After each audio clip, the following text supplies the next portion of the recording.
Asalaamu calaykum waraxmatullaahi wabarakaatu. Haddaad buufis dareentaba iyo haddaad buuq dareentaba, haddaad seexan weydo iyo haddayd caradu kaa badato, walwalka iyo walbahaarkaas waa laba nooc. Nooc marka horeba waa wax keena biological, wuxuu ka imaan karaa jirkiisa oo qalal u shaqeeyey ama heredity dhaxaltooyaba ha noqdee oo faamiliga iyo caylada ay lahayd. Ka aynu ka waramayno ma ahan kaas, waxaynu ka waramaynaa asbaab khaarijiya. Asbaabta khaarijiga ay ka timid marka waxay weeyaan qofkii oo mushkilad ku dhacday, qofka oo walwal galay, qofay musiibada ku timid, musiibadii xajin waayey, xanuun bay dhashaa marka dambe. Xanuunkan dunida wuxuu ka mid yahay xanuunada ugu tirada badan adduunka, walidaalik waxaa la tilmaamaa Yurub 4 qofba inuu hal ka mid oo qabo xanuunkan ayaa la dhahaa. Marka xasiloonidii iyo qalbigii oo ku degayay ayaa lumay, markaasaa walwal iyo walbahaar ayaa ka dhashtay. Adduunyo israaciska ayayna badanaa ka dhashtaan. Maxaa cilaaj ah? Maxaa dawo ah marka? Ugu horreyn waxaan dhahaynaa kitaabka Qur'aanka iyo sunnada Nebiga sallallahu alayhi wasallam wiqaayo iyo cilaaj buu ku soo arooray. Walwalka iyo walbahaarka inta buu ku soo arooray oo marka horeba dibciya oo qofka laazima aan ku dhacaynin insha Allah. Ka khaarijiga aan ka waramayno waxaa kaloo ku soo arooray wax la iskaga daweeyo oo Qur'aan iyo xadiis ba leh. Dhowr qodob ayaanu tilmaamaynaa. Marka kow waxaa weeyaan caqiidada islaamiga ah.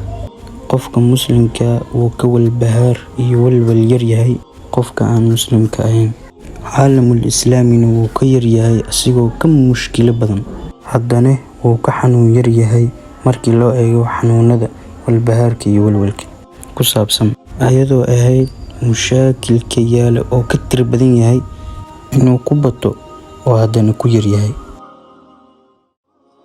Sababta koowaad waxaanu leenahay waa al-qadaa wal qadar. Qofka muslimka waxa uu rumaysan yahay, wuxuu raali ku yahay Ilaahay wuxuu qoray iyo qadihiisa. Wixii dhacay wuxuu garanayaa inay ahayd wax uu Rabbi qoray. Qofka muuminka caruur ka dhimatay iyo xaas ka dhintay, shaqo uu waayay, makaano uu waayay, walwalka iyo walbahaarka ay ku abuurtaa xanuun kuma noqdo. Waxaa la yiri New Western Society, wadamadan reer galbeedka waxaa caan ka ah kuwa boorsadaha markay dhintaan intaasoo dad ay isdilaan, waayo boorsadii oo lacagta gashtay ayaa khasaartay. Markaasaa waxaa la leeyahay intaasoo qof isdishay.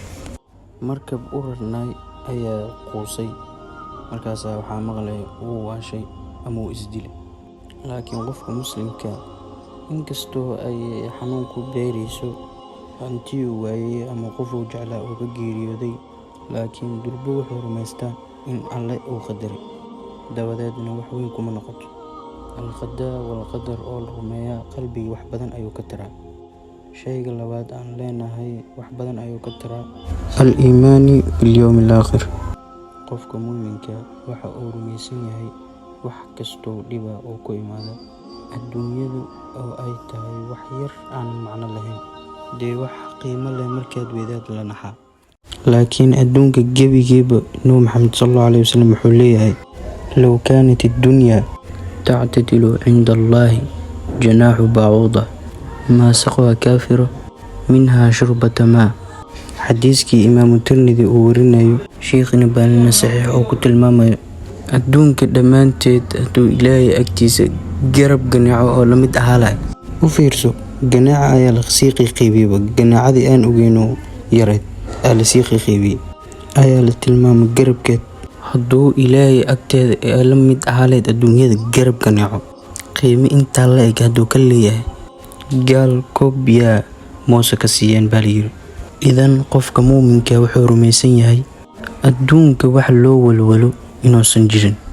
Saa daraadeed qofka muuminka wuxuu rumaysan yahay aakhiro waxaa ka mid waxyaabaha buufiska reeba ducada badan iyo tasbiixda badan oo nabiga calayhi salaatu wasalaam uu leeyahay qofka ku duceysta Allahumma innii acuudu bika min alhammi والحزن والعجز والكسل والبخل والجبن وضلع الدين وغلبة الرجال إلهي سبحانه وتعالى وكفر فرا وأنا دعاء النبي عليه الصلاة والسلام وليتن وحيدهان ودعاء لقاية قفك كدعيستكم ودعو انت ساجعل استيناني سوق البيو.